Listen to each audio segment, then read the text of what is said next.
Shabbat Shalom à tous, j'espère que vous allez bien. On se retrouve Be'ezrat Hashem pour une explication, peut-être une analyse sur les deux parachiotes que nous allons avoir la chance de lire cette semaine, les parachiotes de Acharemot et de Kedoshim. Acharemot et Kedoshim qui font partie des parachiotes qui sont extrêmement chargés en termes de mitzvot, en termes de thématiques.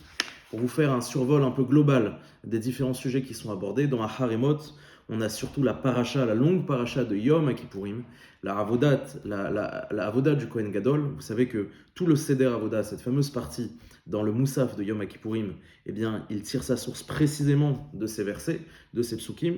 C'est vraiment la première partie de la paracha de Acharemot. Et à partir de cela, dans la paracha de Acharemot toujours, elle est suivie par différentes thématiques avec l'idée de l'exclusivité sacrificielle du Mishkan et du Beth Amikdash.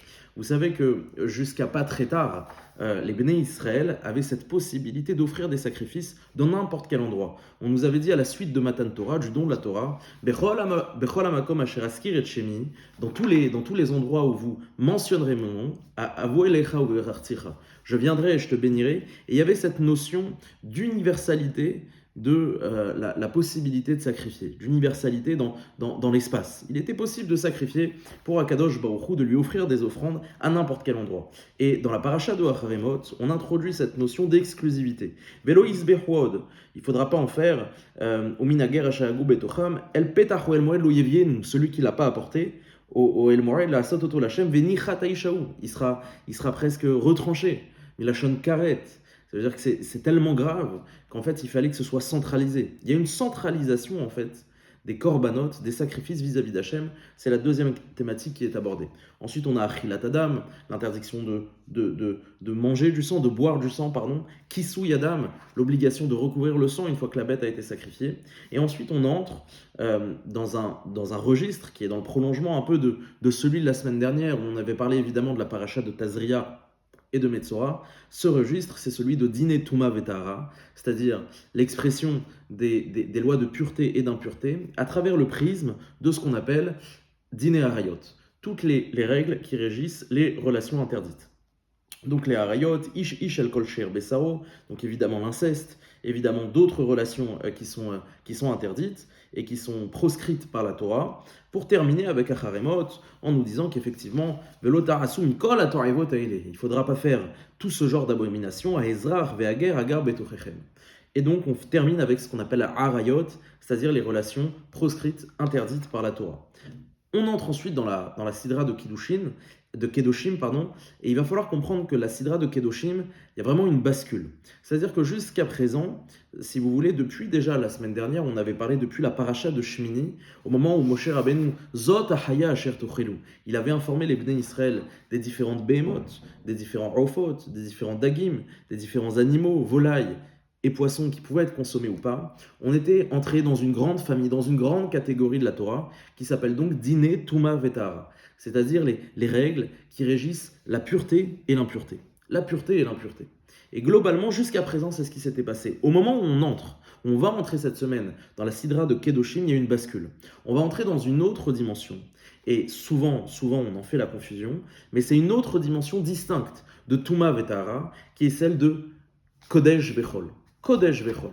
On arrive dans ce qui est Kadosh et dans ce qui est Chol, ce qui est saint et ce qui est profane. Il va falloir prendre la mesure un peu de cette bascule et comprendre que c'est un autre registre, c'est un autre univers, c'est une autre sugia, c'est un autre monde dans lequel on entre. Et vous savez que lorsqu'on étudie, une des premières rigueurs de la pensée, c'est d'avoir compris où on se trouve. Dans quel makom, donc où est-ce que je me trouve, où est-ce que je me tiens.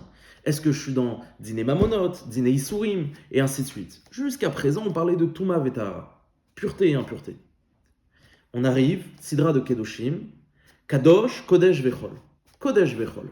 Ce qui est Kadosh et ce qui est Chol. Ce qui est saint et ce qui est profane. Et c'est important de bien se saisir de cette nuance, de cette distinction, parce que vous allez voir qu'elle va faire émerger de nouvelles perspectives de lecture. En l'occurrence, la Sidra de Kedoshim, bizarrement, étrangement, on va pouvoir en reparler, elle commence avec des sujets apparemment très saints et pourtant qui sont extrêmement rationnels, que presque la logique impose. Ish imo ve'aviv tiraou, un homme, sa mère et son père, il devra les craindre. Ve'at shabbatot tishmoru, effectivement le Shabbat il faudra le garder. évidemment l'interdiction de l'idolâtrie et tout un tas en fait de halachot, de mitzvot de la Torah, mais qui pour la plupart partagent malgré tout, on va dire, une forme de rationalité. Il y a quelque chose de très rationnel dans ce qui pour autant nous paraît saint. C'est vrai que lorsqu'on parle des inyanim, des sujets de gdusha, de ce qui est saint, tout de suite on a le sentiment d'être déconnecté de la réalité. On a ce sentiment-là que la gdusha, c'est quelque chose qui échappe à notre raison. Alors que factuellement, dans le texte de la Torah, lorsqu'on lit Kedoshim, on parle de Ve'ahavta l'iracha kamocha, aimer son prochain comme soi-même. On parle de la crainte de ses parents, des choses qui presque au niveau sociétal pourraient se suggérer, qui pourraient s'envisager. Et donc c'est intéressant de comprendre cette bascule, à la fois dans la thématique, mais cette bascule presque dans la raison. Là où dans Touma Vetahara, on a le sentiment que c'est presque dogmatique. C'est un dogme. Non, l'inceste, on ne doit pas partir, c'est une abomination, et ainsi de suite. Ici, on a presque quelque chose de logique, quelque chose de rationnel, quelque chose qui amène à penser. En tout cas, c'est la sidra de Kedoshim, et donc effectivement, on va avoir un tas et divers et variés de mitzvot, et c'est ce qui m'amène finalement à ces deux questions que je vais vous poser. La première question, c'est qu'est-ce qui s'opère exactement? Quel est l'enjeu? De quoi on est en train de parler ici? Comme je vous l'ai expliqué, une des premières exigences de l'étude, c'est d'avoir compris l'endroit où je me trouve, le sujet duquel je suis en train de parler. Qu'est-ce qui se joue exactement comme nuance, comme différence entre ce qu'on appelle Touma Vetahara, la pureté et l'impureté, et de l'autre ce qui est Kadosh et ce qui est Chol, ce qui est saint et ce qui est profane? Qu'est-ce qu'on entend par là? Alors évidemment, ce serait ambitieux de ma part de dire que le but de ce shiur, ça va être de définir ces notions-là, qui font partie des notions qui restent les plus compliquées. Vous savez que les derniers traités du Shas, du Talmud, c'est Kochim Vetaharot. Kochim Vetaharot, c'est les plus compliqués à saisir, d'accord? C'est les plus difficiles, les plus techniques, dans la logique même. Mais ici, ça va être peut-être de toucher du doigt peut-être à ce qu'on entend. Quelle nuance ici? Qu'est-ce que ça vient nous dire? Et cette nuance, elle est importante à saisir entre l'impur et le pur, et le saint et le profane. Elle est d'autant plus importante à saisir que on va voir qu'il y a des mitzvot qui sont répétés. On nous les répète. Ça veut dire que tantôt on nous les a dites précédemment dans la sidra de Acharemot, et on va les répéter dans la sidra de Kedoshim. Mais vous comprenez bien qu'on va la répéter sous le spectre de la Gdusha, sous la dimension de la Gdusha. Je vous parle par exemple, notamment, je vous ai parlé des harayot, des relations interdites. L'un des derniers sujets justement avec lequel conclut la paracha de Kedoshim, la sidra de Kedoshim, c'est précisément harayot également. Toutes les relations interdites. Et on les reprend. Veisha, asher tikravel kol behema, et ainsi de suite. Veish asher ishkavet zachar mishke veisha. Et on va reprendre en fait des lois qui ont été déjà des mitzvot, qui ont été déjà citées dans la paracha de Acharemot. Veisha, lo ta'amod lifnei behema. On l'a dit, à quelques mots près, c'est exactement la même chose. Al titameu bechol ele, ve'et zachar lo tishkav mishke veisha. C'est les mêmes termes. C'est les mêmes termes. Et on a ce sentiment-là et on est en train de se dire, mais il y a quelque chose qui se joue, il y a quelque chose qui nous échappe. C'est-à-dire que la Torah nous informe, elle nous donne une mitzvah, elle nous révèle une mitzvah, et elle trouve bon de devoir peut-être nous la répéter, mais sous un autre prisme, le prisme de la Gdusha. Comme si ici un même objet, en fonction qu'il était appréhendé selon la dimension de Touma Vetahara ou celle de Kadosh, Kodesh Vechol, eh bien, il avait une signification différente. Il avait peut-être une appréhension, une approche qui devrait être différente.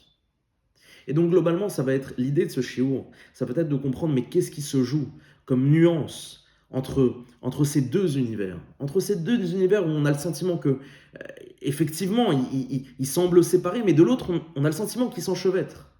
On a le sentiment que les mêmes mitzvot, je vous ai cité quelques exemples, il y a d'autres exemples. Lisez la paracha, c'est un peu long, mais essayez de la lire et vous verrez qu'on le répète. Et ça apporte quelque chose de rébarbatif, de lourd au texte. Il y a une lourdeur, quand même quand on lit le texte. C'est des parachiotes qui sont pas faciles à lire de manière fluide, d'accord, dans la compréhension, dans la lecture.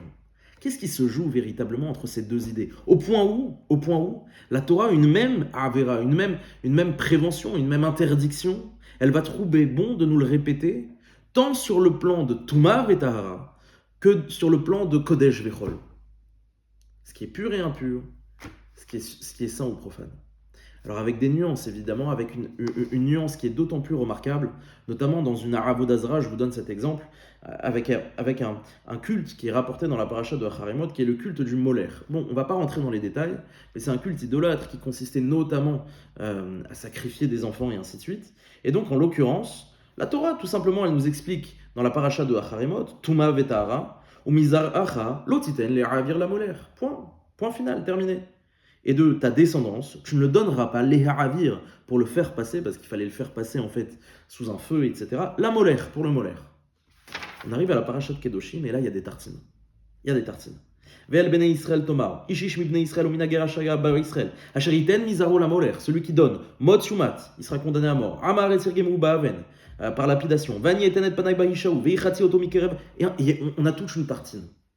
Donc on comprend bien qu'il y a des choses qui se jouent en fait. La même interdiction, en quelques mots, on l'a lapidé, sans mauvais jeu de mots, dans Din Touma Vetahara, et dans la Sidra de Kedoshim, de Kodesh Vechol, on en met des tartines. Qu'est-ce qui se joue? Alors, quand j'ai essayé d'approfondir, d'analyser un peu ces idées-là, de Kodesh Vechol, de Tameh Vetahor, on peut être tout de suite, très rapidement, on va dire, très rapidement se perdre. D'accord? La dispersion, elle peut être très rapide, on peut aller partout. Et l'idée, voilà, l'idée c'est encore une fois de rester attaché au texte de la Torah, aux informations que nous donne la Torah et de composer à partir de là, avant de composer avec tout autre commentaire. D'abord se suffire du texte, des mots de la Torah, ce que la Torah nous livre, ce que la Torah nous donne, pour avoir cette première approche, cette première lecture. Alors la semaine dernière, pour ceux qui ont écouté le Shiur Tazria Metzora, on a notamment évoqué peut-être les racines de Diné Touma Vetahara à partir de Noach, à partir des premières occurrences dans la Torah. Il y a une autre occurrence qui m'a été rapportée d'ailleurs en commentaire, qui est celle de Yaakov Avinu quand il rentre en Eretz Canaan. Effectivement, il y a beaucoup de choses à saisir. Je vous invite à regarder éventuellement le Shiur sur Tazria Metzora pour essayer de toucher du doigt ce qui se joue avec Touma Vetahara. Alors j'ai essayé de regarder Kodesh Vechol. Kodesh Vechol, où est-ce que pour la première fois dans la Torah on nous parle du Inyan de Gdusha? Et en vérité, le premier Inyan de Gdusha dont il est question, c'est évidemment au sujet du Shabbat. La première fois que la Torah nous dit le mot Kadosh, la racine Kadosh, c'est pour nous parler du Yom HaShvi'i, du 7e jour. Alors j'ai essayé de creuser sur cette piste-là, voir d'autres mots dans la Torah, Ben Kadesh, il y a un lieu dans Bereshit, dans le Sefer Bereshit qui s'appelle Ben Kadesh, et qui s'appelle Kadesh, pardon. Je ne suis pas allé très loin. Touma Vetahara, effectivement, on va voir les Behemoth avec Noach, etc. Et on voit qu'on a l'impression de buter sur quelque chose. On a l'impression de ne pas arriver à la finalité. Le seul souci dans mon raisonnement, et là je me permets en fait de partager avec vous cette analyse, ce cheminement analytique, c'est que j'ai essayé de percevoir les inyanim, les sujets de Gdusha Vetahara et les inyanim de Touma Gdusha Vechol et Touma Vetahara comme des finalités, comme si c'était une fin en soi. Et c'est souvent ce qu'on fait. On dit Kodesh, c'est Kodesh. Kadosh, Kadosh, Kadosh. Hashem Tsebaot Meloch Haaretz Kvodo. On a le sentiment d'appréhender ces notions-là comme des finalités. On arrive à la fin de quelque chose. Et j'ai essayé de prendre le contre-pied en me disant, mais c'est peut-être pas la fin, mais c'est peut-être la cause. C'est peut-être un effet, le début d'un effet. C'est peut-être en vérité un moyen pour arriver à un autre but. Le Kodesh et le Chol, c'est presque, entre guillemets, voir le Kodesh et le Chol comme une finalité, c'est un leurre. Il faut le voir comme un moyen pour accéder à autre chose, oui, mais à quoi? Touma Vetahara, la pureté et l'impureté, sont des dimensions, des approches qui, elles aussi, ne doivent pas être appréhendées en tant que finalité. Ou du moins, si elles le sont, eh bien, on peut vite se perdre. On peut vite se perdre dans les Midrashim, dans les Remazim, et ainsi de suite. Alors, à partir de là, de quoi pourrait être l'objet de Touma Vetahara et de Kodesh Vechol? Et alors là, tous ensemble, on va faire un passage du vendredi soir pour accueillir la reine du Shabbat. Likrat Shabbat lechu benelcha, ki hi mekor haberacha, merosh mikedem nesucha, sof ma'ase b'machashavat echila, sof ma'ase b'machashavat echila. Rabbi Shlomo El-Kabetz nous explique que sof ma'ase, la finalité d'une action, b'machashavat echila. À l'origine, b'machashavat echila, elle se situait dans la pensée. Et quelque part, il vient nous enseigner que parfois, pour comprendre l'idée originelle, l'idée substantielle d'une notion, il faut peut-être aller voir sa finalité. Sauf Marassé, va voir ce qui se passe à la fin. Je suis allé voir ce qui se passait à la fin de cet ensemble de chapitres, de Diné Touma Vetahara, de pureté et d'impureté, et de Kodesh Vechol. Et qu'est-ce qu'on y trouve? On y trouve quelque chose d'assez intriguant. La Torah, elle termine, ou du moins la paracha de Kedoshim termine avec les termes suivants. Vehivdaltem ben abehema ateora la temea, ou ben aof atame la taor. Elle reprend ce qui distingue les behemoth et ainsi de suite. Mais il y a ce mot qui revient, vehivdaltem. Vehivdaltem, qu'on connaît tous comme le sens d'une havdala, c'est-à-dire de séparer. Et quelque part, Akadosh Baruch Hu continue. Vihitem li kedoshim, et vous serez saints. Ki kadosh ani, car je suis saint. Va avdil etrem minaramim liotli. Va avdil etrem, et je vous séparerai. Puisque jusqu'à présent, on a compris ensemble que le mot havdala signifierait séparer. Ce que je veux vous dire par là, c'est qu'en voyant finalement, sauf Marassé, on comprend que plus que les inyanim, que les sujets de pureté et d'impureté, de saint ou de profane, c'est le koach havdala dont il est question. Parler de pureté et d'impureté ou de saint et de profane, c'est finalement parler de qu'est-ce que c'est que la havdala. Qu'est-ce que c'est le koach hamavdil? Qu'est-ce que ça signifie véritablement havdala, être mavdil, hivdil? Et cette approche, je pense, est d'autant plus juste que sauf Marassé b'machashavat chila. À l'origine, quand est-ce qu'on a commencé les sujets de Touma Vetara? À partir de quand c'est arrivé? On l'a vu ensemble la semaine dernière, le Mishkan. Vayera alechem kevod Hashem. Les Bnei Israël, le Mishkan est inauguré. Le Rosh Chodesh Nissan, le 8 Nissan pour Abravanel. Rosh Chodesh Nissan. La gloire divine vient investir le camp. Et il est temps presque de purifier, d'assainifier le camp d'Eretz Israël. Machane Levi, Machane Shrina, Machane Levia, Machane Israël. Allez regarder le cours précédemment pour être plus au clair. Mais en tout cas, par quelle notion ça a été introduit? On nous avait dit paracha de Shemini au tout début. Vaidaber Hashem el Moshe lemor. Yain veshechar al tesht. Il ne faudra pas boire du vin, des alcools et ainsi de suite. Ou la havdil. Et pour vous séparer. Ben a koidesh ou ben a chol. Entre ce qui est saint et profane. Ou ben atame ou ben ataror. Et entre ce qui est impur et ce qui est pur. Ou l'orot et bnei Israël et kol hachokim asher diber Hashem alehem beyad Moshe. C'est-à-dire que tous les dîners Touma Vetara, depuis les lois de la cacheroute, depuis la yoledet, la femme enceinte, depuis le metzora, le lépreux, depuis le zav, celui qui a un écoulement, en passant par les harayot, en passant par les relations interdites, en passant par Ishimo ve'aviv tiraou et ainsi de suite, la sidra de Kedoshim, tout ça finalement. Ou la havdil ben akoidesh ou ben achol, ou la havdil. Le verbe qui est employé, la vocable dont il est question, c'est celle de havdala, koach havdala, au début comme à la fin. C'est marqué dans le texte de la Torah. La Torah elle-même qui vient de nous le dire. Ou la havdil, c'est un enjeu de havdala, au début et à la fin de la parashat Kedoshim. Donc on a véritablement ces deux notions de havdala qui viennent encadrer, qui viennent nous révéler le but finalement, la finalité, ce qui est recherché par Kodesh vechol, Tameh vetaor. Ok. À partir de là, peut-être se poser la question de ce qui est en jeu lorsqu'on est mavdil dans la Torah. Qu'est-ce qu'on vient faire? De quoi est-il question lorsqu'on fait une havdala? Alors, vous allez me dire, c'est plutôt simple. Faire une havdala, on connaît tous. On arrive à la sortie de Shabbat et on est mavdil. Ben koidesh lechol, ou ben or lechocher, ou ben Israël l'aramim. On sait pas. On distingue. On dit, là c'est kodesh, là c'est chol. On va voir ensemble qui semblerait que ça n'a pas forcément de... Cette première approche qu'on pourrait avoir n'est pas celle qui nous est révélée, du moins à l'origine par la Torah. Alors je l'ai dit un peu, j'ai un peu grillé mes cartes, mais la première fois effectivement que la havdala, que cette notion d'être mavdil survient dans la Torah, c'est évidemment ben or lechocher, entre la lumière et l'obscurité. La Torah nous explique que le premier jour de la création, Vayar Elokim et haor kitov, et le Tout-Puissant a constaté, a vu, et haor kitov, que la lumière, kitov, elle était bonne. Va yavdel Elokim, ben haor ou ben hachocher. Et donc Elokim, le Tout-Puissant, a trouvé bon de séparer la lumière de l'obscurité. C'est le premier temps de Koach HaAvdala, le premier temps. Pourquoi je vous parle d'un premier temps? Parce qu'on va voir ensemble qu'il y en a trois. Premier temps, celui de la lumière et de l'obscurité. Le second temps arrive le deuxième jour. Vayomer Elokim yehiraki betoch hamaim, qu'il y a un espace entre les eaux. Betoch hamaim, vihim avdil, et que cet espace constitue une séparation. Ben mahim la mahim, entre les eaux et les eaux. Et on va comprendre qu'il y a ce qu'on appelle ben hamaim mitahat la rakia, les eaux qui sont en dessous, qu'on appelle nous les océans, et ben hamaim asher me'al la rakia, et les eaux qui sont au-dessus de cet espace, du firmament. Bon.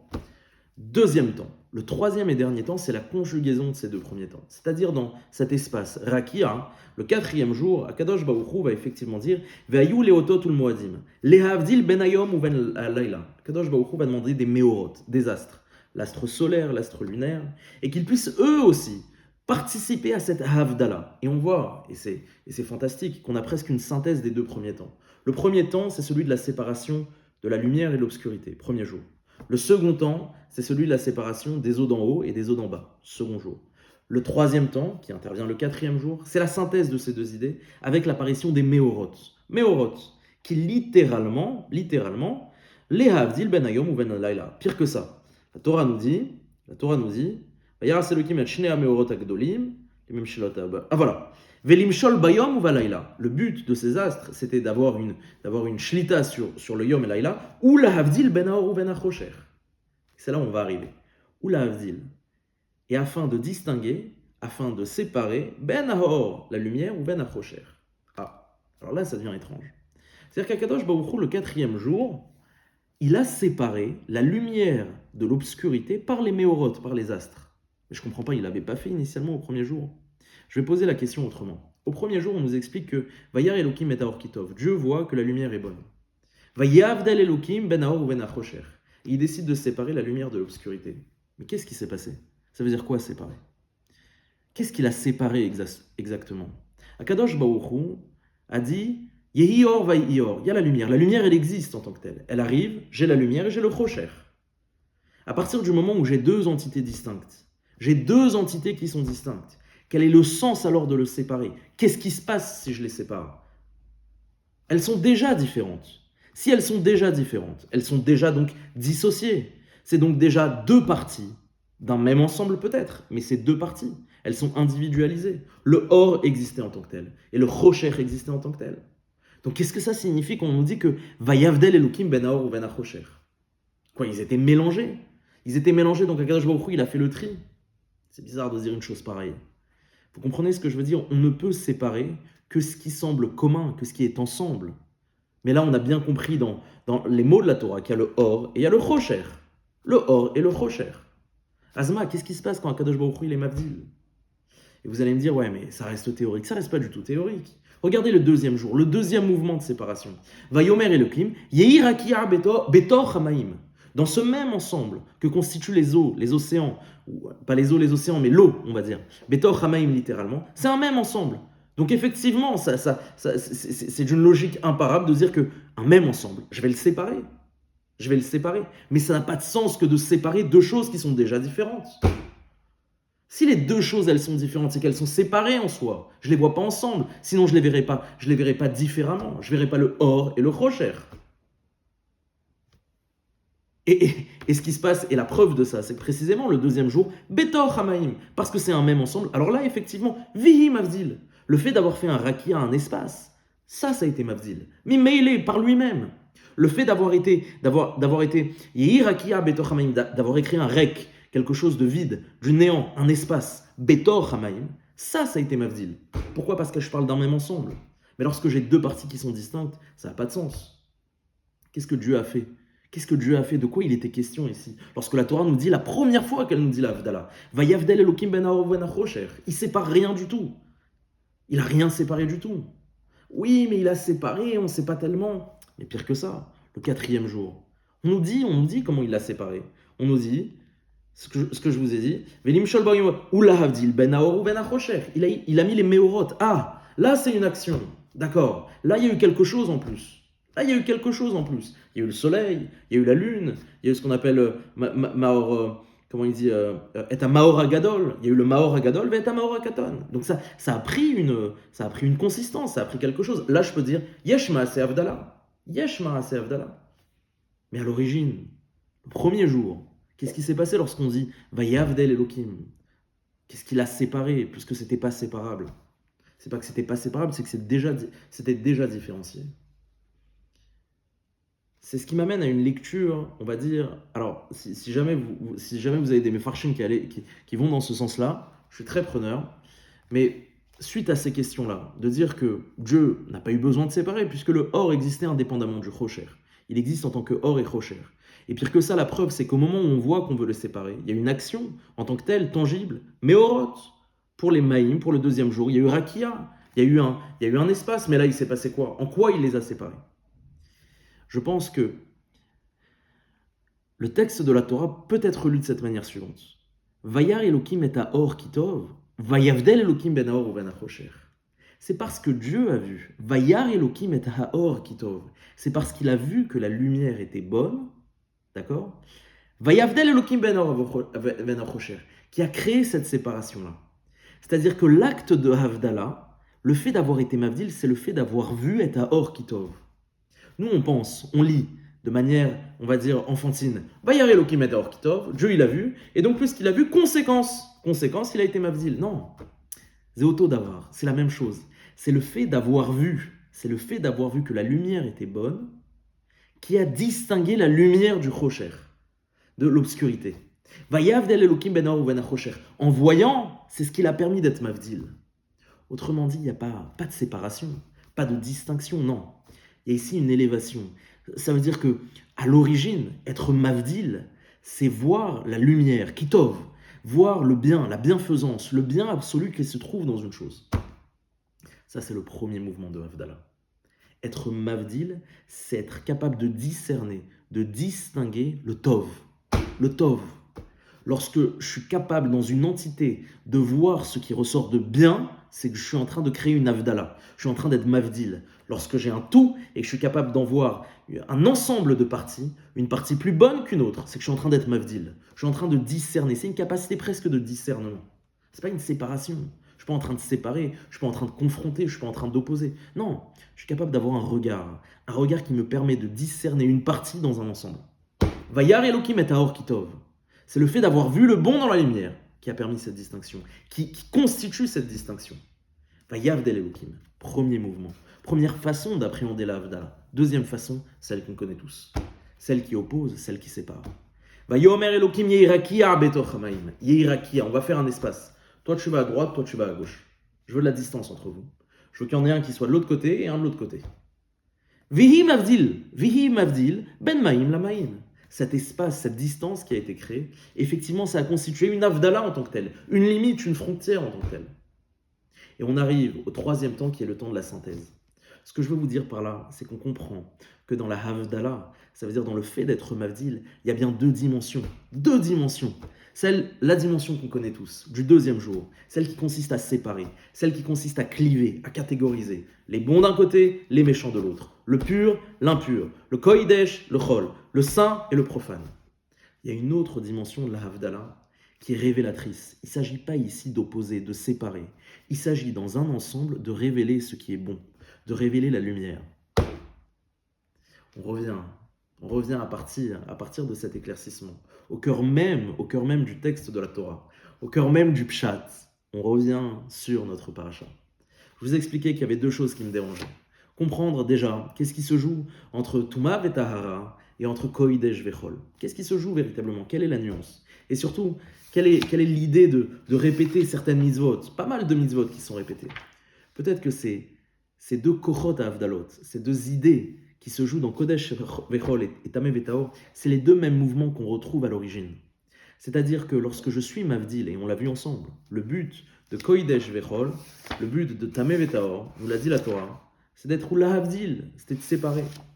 Il y a deux façons de séparer.